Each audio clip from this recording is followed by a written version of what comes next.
Hello guys, how's it going? Alex Grampion here, I hope you're well. Today we've got Audi TT Mark 3.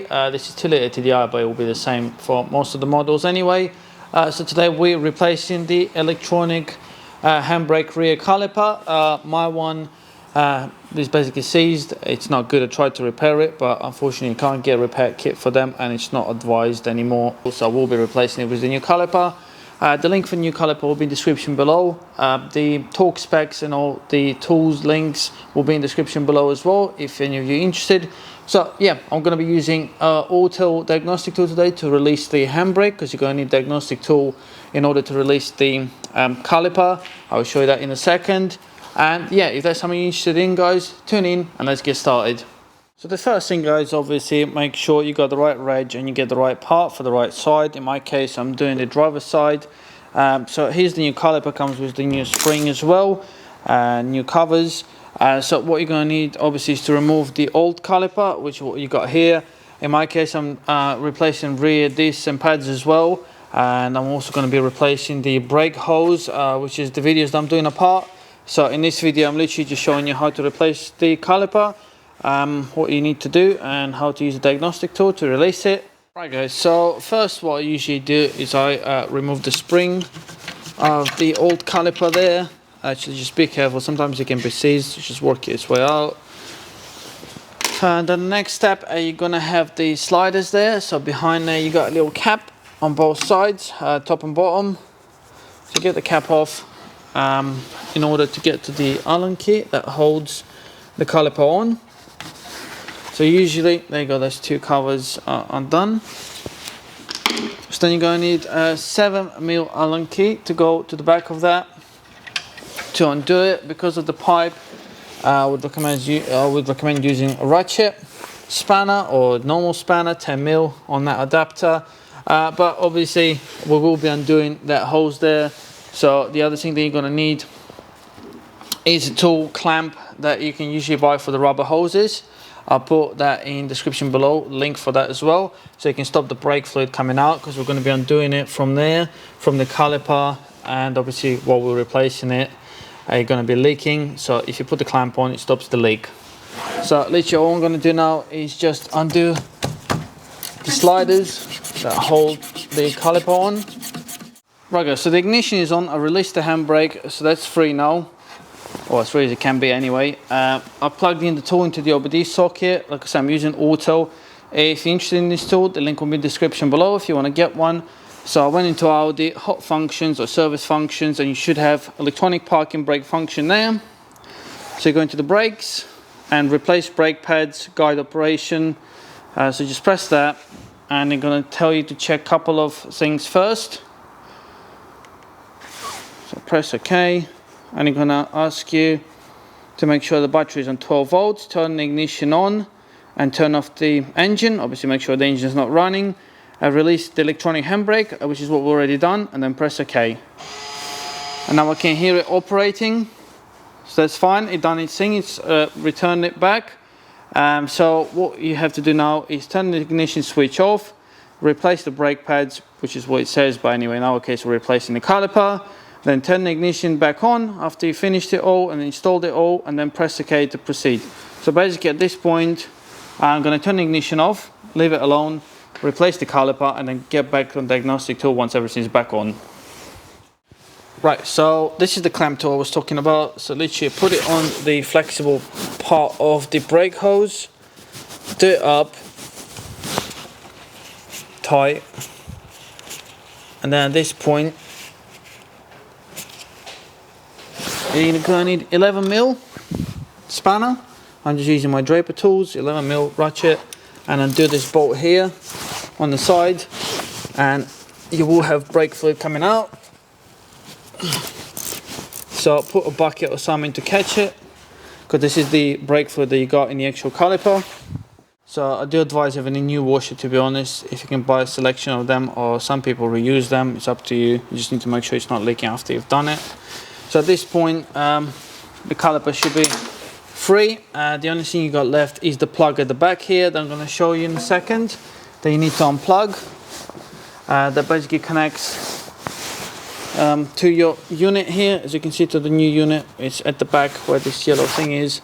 Just a clip that you pull it back and it lifts the tab. It goes over that little locator and it comes off. Slide this off.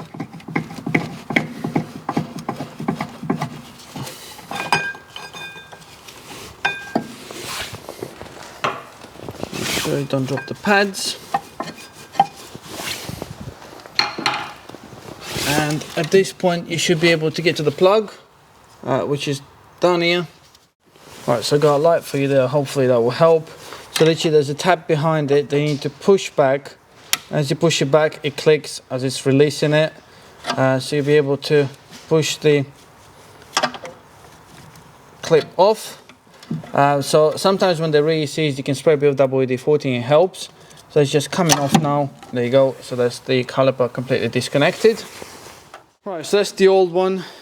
As you can see, the actual seal has failed on this one. It got water inside and it corroded. Unfortunately, you can't get a new kit, repair kit for them yet. Right guys, so the new caliper is going on. The first thing obviously to do is to plug in the switch that we unplugged, the electronic control unit, and then obviously you got two sliders to go in them, in the new rubbers that come in here already. If your caliper came with the sliders already in, that's fair enough.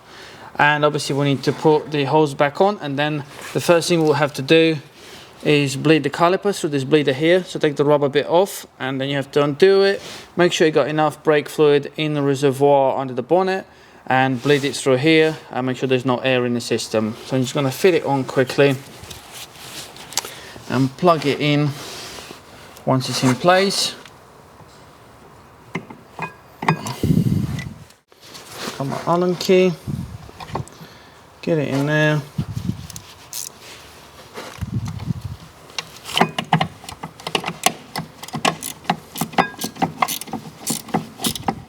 I'm just going to start the bottom one as well, don't do it all the way up.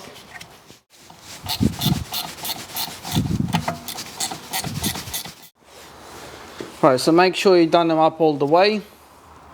Then don't forget to put the covers back on. Like I said, the torque settings will be in the description below. So double check that. Put the covers back on to avoid any water or dust getting in there, so they're nice and free. Make sure they're sliding, that's all good. Right, so just to show you, obviously these hoses will be replaced in the near future. So put it back on there. Like I say, if you got new copper washers, that would definitely help. There's a locator in the middle, which is how it's supposed to go in.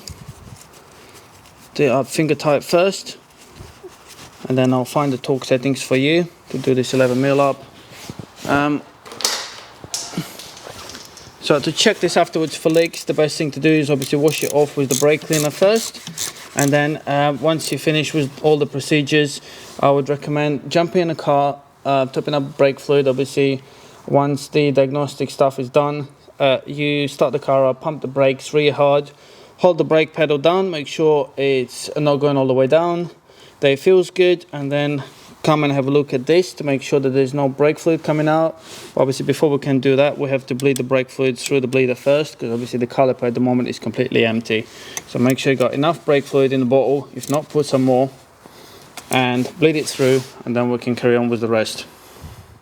While we're still here, don't forget to put the new old spring back on. So just start in there and then put it at the bottom, and then you have to either use a screwdriver or do it with this bit. Push it back while it's in the hole and tap it in, and that should be fine. So that should be good. That's obviously the safety item. You can tap it in a little bit to make sure it's completely in there, and make sure it's behind this tabs here. Right guys, so I'm going to use the vacuum bleeder that I can put a link in the description below. Unless you got the airline, you can use the compressed one, but this one works pretty well. Like I said, just make sure you got enough brake fluid in the reservoir under the bonnet. So 10mm on this one, undo it. It will take a while till it starts coming out, because obviously it was completely empty. So I'm just going to leave it on. Right guys, so as you can see, the brake fluid start coming out. there's no bubbles anymore. So just keep bleeding it till there's no bubbles, then do it up again, pump the brake, see how that feels. I usually pump the brake hard, check it for leaks, and then come back and crack it off again a little bit and just make sure that there's no air coming out. But yeah, once it's coming out like this, with no air in it anymore, that's pretty good. Right guys, so the ignition back on, so I'm going to press the K now, and as you can see, you start unwinding it. So tension, it's basically putting the handbrake on, so you can hear it clicking a little bit because it's applying the brakes. I'm going to do it again, so it'll be moving around, it adjusted itself, and now it's going to ask me to apply the handbrake. So I'm just going to back in the car, apply the handbrake, and it should come up with the brake pad change completed. Rear brake pad replacement completed, so that's all fine. So all you can do now is check for the fault codes, which you shouldn't have any, and then from there, like I said, jump in the car, check the brake fluid level, pump it, make sure you get good hard pedal, then double check for any leaks on there. No brake fluid leaks, so that's all good. Make sure the brake fluid level is on top. Right guys, so here we are, the caliper has been replaced. I've pumped the brakes now, I've checked it for leaks, so it's all good, no issues at all. Like I said, for any tools or any items that I've used here today, I can put the links in the description below if you want to buy them or have a look if you got the correct ones or not. Don't forget to check your reg plate as well to make sure you got the right items. And also, like I said, diagnostic tool, I can put that in the description below as well if you want to. And yeah, I hope you enjoyed the video, find it helpful. Please do be careful with this. Once you replaced it, make sure you check for leaks. Obviously pump it, make sure the pedal feels good. And when you start driving, if you've done the distance pads as well, drive slowly because the brakes will be bedding in. They're not going to be as good in the beginning, but eventually you'll get better. So yeah, just be careful and stay safe. Thank you very much for watching. Have a good day. Bye.